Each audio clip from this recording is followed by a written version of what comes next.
여기서 모세의 율법에 기록한 대로, 이 표현이 굉장히 중요한 표현이죠. 우리의 기독교 신앙은, 하나님을 섬기는 여호와의 신앙은 언제나 하나님께서 내어주신, 하나님께서 우리에게 주신 영감으로 기록하게 하셔서 우리에게 계시서로 주신 성경, 하나님의 말씀의 원리에 입각해서 하나님을 섬겨 드려야 된다는 것이죠. 자의적 숭배 신앙은 기복적으로 흐를 수밖에 없고 궁극적으로 우상 숭배와 맥을 같이 하는 것이기 때문에 계시 의존적인 신앙을 확립해야 된다. 계시 의존적인 신앙을 부단히 우리 안에 전통적인, 과거지향적인, 전통적인, 인본주의적인 우리에게 잔재로 남아있을 수 있는 이런 부분들을 끊임없이 우리가 확인하고 발견해서 제거시켜버리고 하나님의 말씀에 입각한 계시 의존적인 신앙의 옷으로 계속해서 갈아입어야 된다는 것이죠.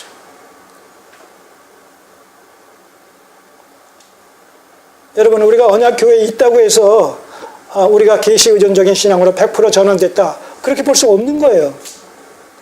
이 타락한 이 본성에 자리 잡고 있는 이런 그 전통적인 이런 그 신앙의 어떤 뿌리라는 것이 이게 쉽게 근절되지 않는단 말입니다. 우리 의식 속에 남아있고, 우리 마음 속에 남아있고, 우리의 행위 속에 남아있고, 우리의 언행심사 속에 남아있단 말입니다. 이거 어떻게 제거시켜요? 리플레이스, 대체시켜야죠. 어떻게 대체가 돼요? 계시 의존적인 신앙으로 계속 우리가 덧입을 때 이것이 계속 안에서 또 씻겨 내려가는 것이죠. 여기 있다고, 언약교회 안에 있다고 해서 우리가 모든 것이 끝나는 것이 아니라 하나님의 말씀 앞에서 끊임없이 우리 자신을 정화시켜 나가야 된다는 거죠. 마지막으로 20절. 자, 아까 그 11절에서 그 요아스 왕에 대한 그 왕을 옹립하고 즉위식을 치르려고 했을 때에 여기서 즉위식을 온전히 대관식을 이룬 것이 아니에요. 왜냐하면 아달랴가 중간에서 와가지고 반역이로다 이렇게 됨으로 말미암아 이 아달랴를 처단하는 이런 그 일련의 일들이 진행되는 과정 속에서 즉위식이 잠깐 뭐예요?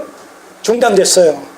그리고 즉위식이 사실 온전히 그 성취되려면 어떻게 돼요? 그가 왕의 보좌에 앉아야 되지 않아요. 그렇기 때문에 즉위식을 위한 왕의 옹립이 성전에서 시작되어졌지만 아달랴의 이런 소란과 그의 어떤 처단으로 말미암는 그런 그 일련의 사건으로 말미암아서 즉위식까지는 그 진행되지 않은 상태에서 이제 아달랴가 처단되어지고 이런 그 종교개혁을 통해서 바알 이런 신당들을 다 제거시키고 성전 예배가 회복되어지고 이런 가운데서 이제 뭐만 남았어요?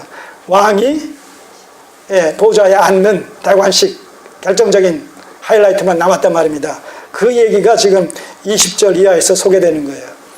백부장들과 존귀한 자들과 백성의 방백들과 온 국민을 거느리고 왕을 인도하여 여호와의 전에서 내려와서 윗문으로 쫓아 왕궁에 이르러, 성전과 왕궁의 거리가 있으니까 성전에서 나와서 왕궁으로 이렇게 옮아가는, 시온산에 있는 성전에서 이제 다윗성에 있는 왕궁으로 이렇게 자리를 옮기는 것이죠.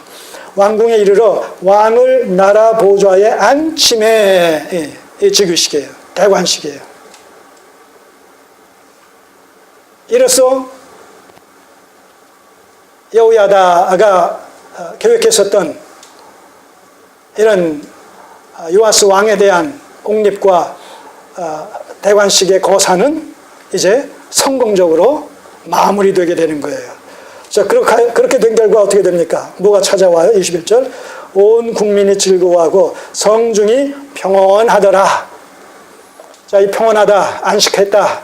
이것은 뭐에 대한 그 하나의 상징적인 또 그 용어요, 표현이라고 말씀드렸죠? 하나님의 나라에. 다시 말해서 다윗의 왕조가 다시 회복되어지고 다윗의 왕국이 그 왕국의 정통성이 다시 회복되어지는 것을 통해서 이 남유다는 명실상부한 하나님의 나라요 제사장 나라로서의 면모를 다시 한번 새롭게 회복하게 됐다. 그렇게 되어지는 거예요. 그래서 기쁨과 즐거움과 이 여기서 평온, 평강, 안식 이것은 하나님의 나라에서의 삶을 묘사하는 그런 어떤 천상적인 용어라고 할까요?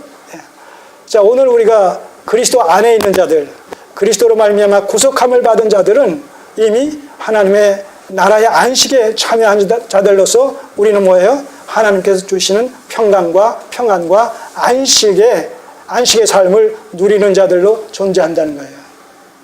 이해하십니까, 여러분? 예. 여러분, 우리는 하나님 나라에서 누릴 이 안식의 삶을, 평안의 삶을, 또 영광스러운 삶을 여기서부터 이미 맛보며 살아가는 자들이에요. 물론 하나님의 나라에서의 100% 그 영광과 그 평안과 그 안식은 아닐지라도 그 하나님 나라에서의 영광의 빛을 여기서부터 이미 받으며 살아가는 자들로 존재하고 있다는 것을 다시 한번 깊이 인식하시면서 올 한 해 우리는 더 풍성히 더 가깝게 하나님의 마음의 중심을 헤아리며 그분의 마음에 합한 자들로서의 삶을 살아가는 일에 날마다 진보가 있기를 주님의 이름으로 소원합니다. 기도드리겠습니다. 아버지 하나님 감사드립니다.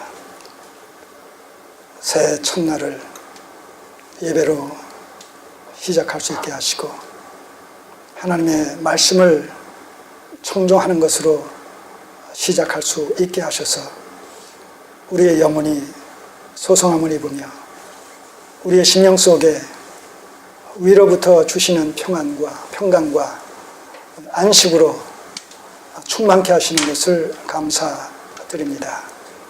어떤 경우 어떤 상황을 우리가 올 한 해를 살아가며 맞이할지라도 아버지 하나님께서 우리와 함께 하시고 세상 끝날까지 함께 하시겠다는 그 약속의 말씀이 유효하게 우리에게 시행되어지고 적용되어질 것을 믿고 확신하면서 요동치 않는 믿음으로 성숙한 믿음으로 성령의 인도와 다스림을 받는 복된 한 해가 되게 해 주옵소서. 예수님의 이름으로 기도드립니다. 아멘.